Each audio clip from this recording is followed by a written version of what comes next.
हाय guys, मैं हूं Ayushi and welcome to law digest. DULLB 2020 paper has already been conducted and इस exam के बारे में हमें बस ये ही पता है।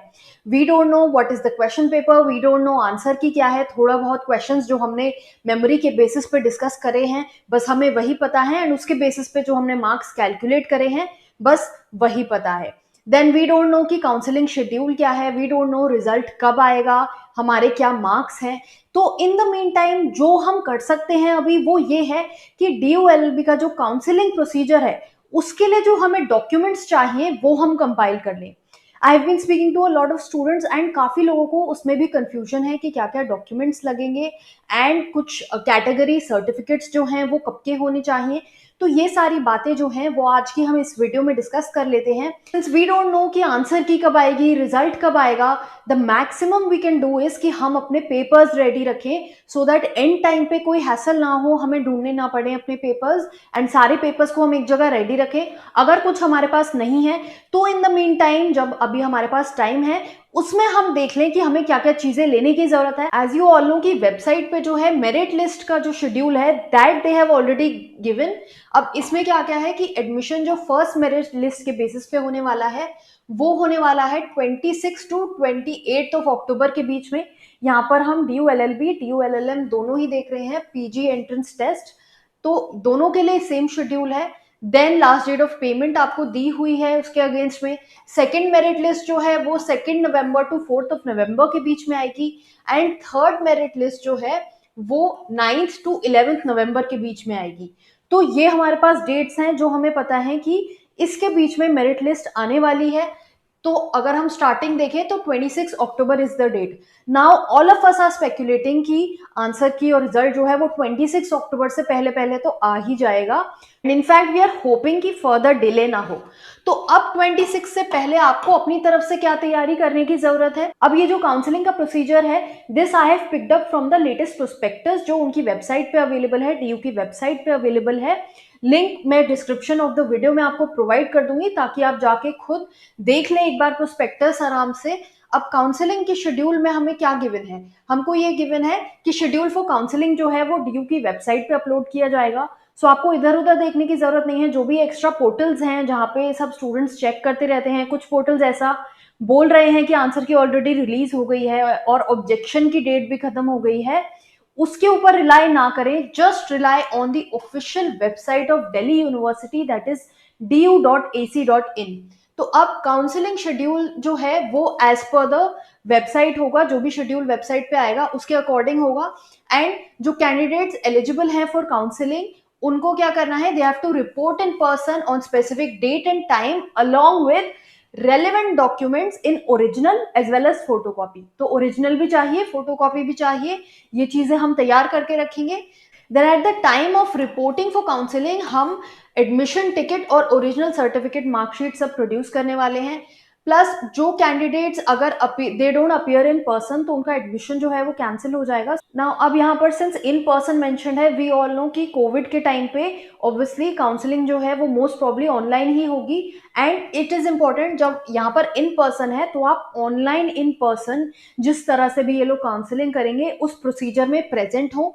अब डॉक्यूमेंट्स क्या चाहिए हमको, हमको चाहिए एडमिशन टिकट, जो हमने एंट्रेंस टेस्ट दिया है उसका जो एडमिट कार्ड है वो चाहिए हमको।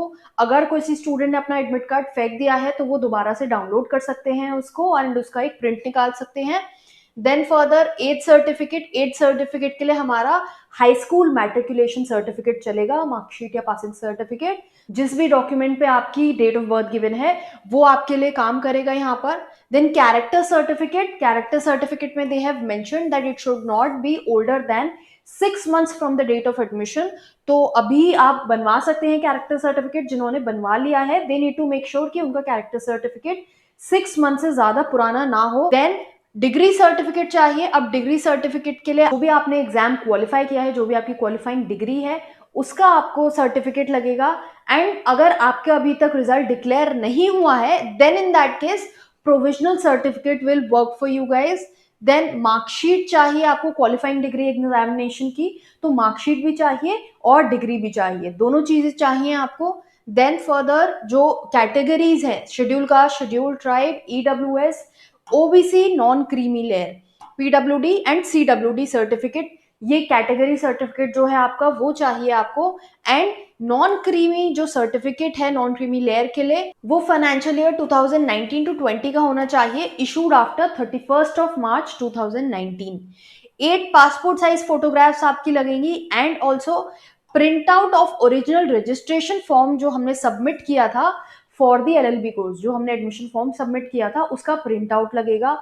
अब आई नो कि एडिट ऑप्शन हमारे लिए ओपन नहीं हुआ है, जो ओपन हुआ था उसमें भी we were not able to edit, so it's okay. जो भी आपने एप्लीकेशन फॉर्म भरा है उसका प्रिंट आउट आप अपने साथ ले जाइए एंड एनी अदर डॉक्यूमेंट जो ये फर्दर नोटिफाई करते हैं अपनी वेबसाइट पे जब काउंसलिंग शेड्यूल आएगा एंड दे विल टेल कि ऑनलाइन काउंसलिंग है या जो भी है, उसके अलावा they might suggest some further documents apart from these, वो भी आपके डॉक्यूमेंट्स वहां पर लगेंगे। फर्दर कुछ और डायरेक्शंस हैं जो हम देख लेते हैं, इंपॉर्टेंट है। कैंडिडेट्स जो रिजर्व कैटेगरी से हैं, अगर वो अनरिजर्व कैटेगरी में भी एडमिशन सिक्योर कर पाते हैं, then in that case candidate के ऊपर चॉइस है कि उन्हें कैटेगरी रिजर्वेशन लेना है या अनरिजर्व कैटेगरी में रिजर्वेशन लेना है, यानी जनरल कैटेगरी में एडमिशन लेना है। देन फर्दर जो अगर कैंडिडेट रिजर्वेशन क्लेम कर रहा है under more than one category, वो आपके एप्लीकेशन फॉर्म में जो आपने फिल किया था उसमें इंडिकेटेड होना चाहिए। एंड अगर कोई वेकेंट सीट है ST कैटेगरी में तो वो SC कैटेगरी के थ्रू फिल कर ली जाएगी। और अगर वन से ज्यादा रिजर्वेशन है तो इन दैट केस क्या होगा, इंटरलॉकिंग रिजर्वेशन होगा। तो अगर किसी कैंडिडेट का जो है वो 2 कैटेगरीज में रिजर्वेशन है तो उस कैंडिडेट को प्रेफर किया जाएगा then the candidate who has a reservation in one category. Then a very important point is OBC candidates जो हैं उनको एडमिशन जो है, जो रिजर्वेशन है, that will be granted on the basis of central list. Central list के basis पे ही ग्रांट होगा OBC को रिजर्वेशन। काफी स्टूडेंट्स कंफ्यूज हैं कि स्टेट लिस्ट का रिजर्वेशन उनके पास है तो वो अप्लाई करेगा कि नहीं। यहाँ पर they have clearly specified shall only, तो सेंट्रल सर्टिफिकेट ही आपका अप्लाई करेगा।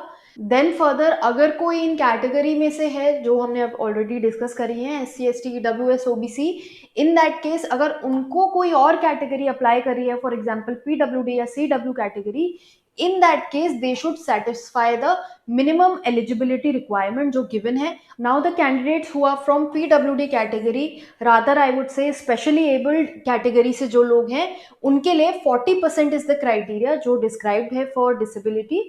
सो these were some important points जो हमें डिस्कस करने की जरूरत थी।